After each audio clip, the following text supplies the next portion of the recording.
Hello guys, how you doing? Guys, in this video, the Lagos State Deputy Governor was interviewed. You will hear this video, you will listen to him when he was strongly to defend their loyalists, the NC Oluomo. In this video, you will hear him, he's tried all his best, all his means to try to defend the man. And don't forget, before the build-up of gubernatorial and the House of Assembly election on the 18th of March, this same NC Oluomo, he came out to threaten the Sonseti tribe that if they are not voting for Sonseti party, that they should not bother to come out and vote. And the election, they really saw what happened, more especially in Lagos State, how they met out violence on the voters. So they differentiate people not to vote for their right candidate. And in this interview with this Lagos State Deputy Governor Harmzat, you hear where he was defending the man. Imagine a number two state man is defending a third in the national television. Guys, this show how the kind of leader we have in Nigeria. If we have this kind of leaders in the country, tell me how can such a country move further? A man who cannot stand in the front of injustice and condemn it. A man who is encouraging or who is collaborating with the third to mastermind the mayhem to the citizen. Are you telling me that we still have a leader? So guys, I will leave you to watch this video and don't forget to share it to create more awareness for other people to see the kind of leadership we have in Nigeria. Guys, thank you. See you again for the next video.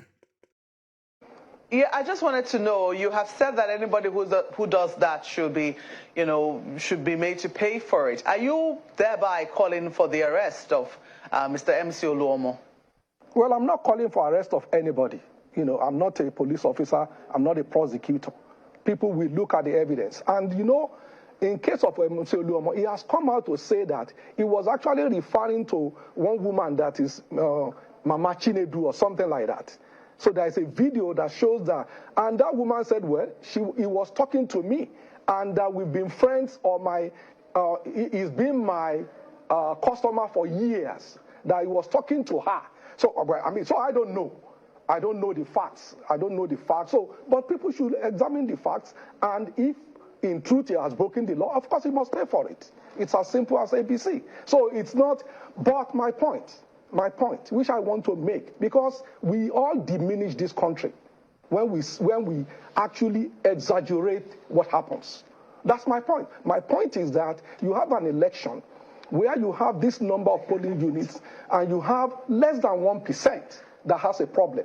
And we now make it look as if that 1% is more important than 99%. I think that's just outrageous. Okay, well. And we should not diminish our country and say the election is bad. No. This is a great election. Yes, elections. Atrocities were committed and people should pay for Elections have come and gone, and all kinds of permutations are not just going to go away. But governance never stopped. Absolutely. I saw the statement that you put out, as so many people have also seen it, as advocating for peace and all of that. But it has to go beyond talk, Dr. Harmzat. What will the government be doing in terms of communicating with people to ensure that we all continue to live in peace and harmony so that the progress and development that we have all worked for doesn't go up in flames? Well, I think if you listen to the acceptance speech of Mr. Governor, you will actually also see that night where he said that's not the people we are.